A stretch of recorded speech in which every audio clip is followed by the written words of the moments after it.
Soarin across America. My name is Patrick, Captain Patrick.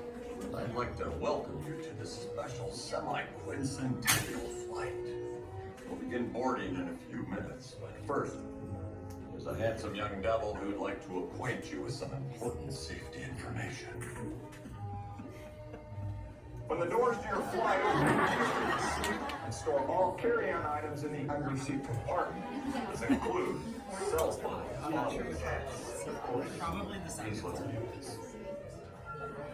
Yeah, that's fair. Next, fasten your seatbelts, inserting them into the buckle on your right.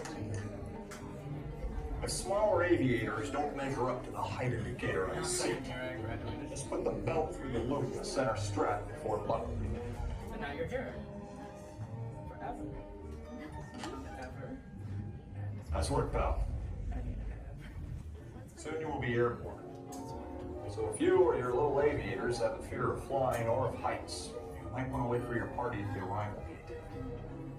Okay, let's review. That is seatbelt, carry-on item, safety strap, fear of heights, keep your hands and arms inside at all times. Anything else?